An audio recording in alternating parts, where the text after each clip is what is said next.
Hello friends, இன்னைக்கு நான் உங்களோட ஷேர் பண்ணிக்க போகிற ரெசிபி கிரில்ட் பைனாப்பிள். ஸ்லைஸ் பண்ணலாம் வாங்க.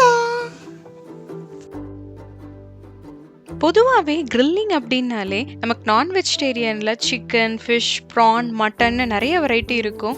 வெஜிடேரியன்ஸ்லேயும் பார்த்தீங்கன்னா மஷ்ரூம்ஸ், பன்னீர்னு நிறையா இருக்கும். என்ன தான் பிளென்டி ஆஃப் வெரைட்டிஸ் இருந்தாலும் கிரில்லிங்கோட ராணி அப்படின்னா நான் பைனாப்பிள்னு தாங்க நான் சொல்லுவேன். ஆமாங்க, இன்னைக்கு நான் பைனாப்பிள் கிரில் பண்ணுறதுக்கு சாஸ் எப்படி ப்ரிப்பேர் பண்ணலாங்கிறத உங்களோட நான் ஷேர் பண்ணிக்க போகிறேங்க. வாங்க ரெசிபிக்குள்ளே போயிடலாம். பேன் லேசாக சூடான உடனேயே ஒரு கப் நம்ம சர்க்கரை சேர்த்துக்கலாம்.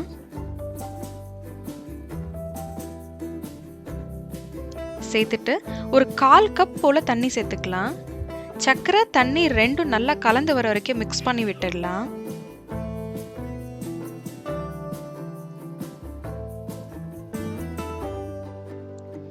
நல்லா கொதி வர ஆரம்பிச்சிருக்கு.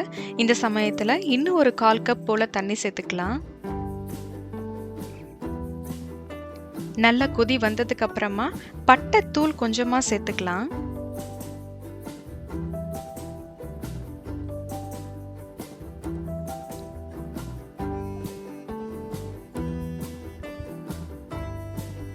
நல்லா ஒன்று சேர்ந்து வர வரைக்கும் கலந்து விட்டுக்கலாம்.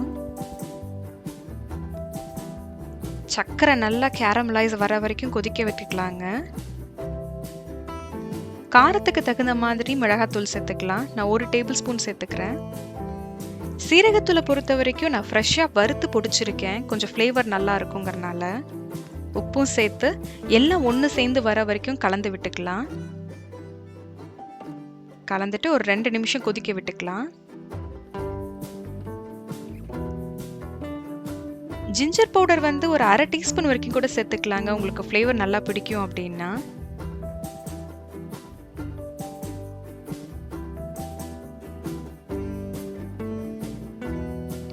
கொஞ்சமா மிளகுத்தூள்,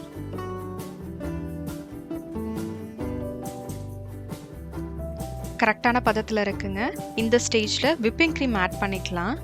கொஞ்சம் கொஞ்சமாக கலந்து விட்டுக்கலாம். ஒரேடியாக விட்டோம்னா சரியாக கலங்காது. அவ்வளோதாங்க, நம்ம சாஸ் ரெடி ஆகியாச்சு. பைனாப்பிள் அப்ளை பண்ண ஆரம்பிச்சிடலாம். பைனாப்பிளை அவனில் வைக்கிறதுக்கு முன்னாடி சாஸ் தடவி அதோடையே நல்லா பேக் ஆச்சுன்னா இன்னும் நல்ல ஃப்ளேவர் கொடுக்கும். எல்லா பக்கமும் படுற மாதிரி நல்லா அப்ளை பண்ணிக்கலாம். கொஞ்சம் இந்த ஸ்மோக்கி ஃப்ளேவர் கிடைக்கணுங்கிறதுக்காக நான் பிராயில் மோடில் நான் பேக் பண்ணி எடுக்க போகிறேன். பேக் பண்ணி முடிச்சதும் பார்க்கலாம். பேக் பண்ணி எடுத்தாச்சு.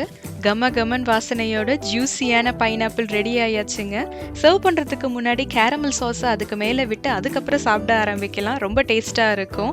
நான் இப்போ சாப்பிட போகிறேன். நீங்களும் சமைச்சு ருசிச்சு பாருங்கள். இந்த வீடியோ உங்களோட ஷேர் பண்ணிக்கிட்டதில் எனக்கு ரொம்ப சந்தோஷம். நான் உங்கள் எல்லாரையும் இன்னொரு வீடியோவில் மீட் பண்ணுறேன். பாய்.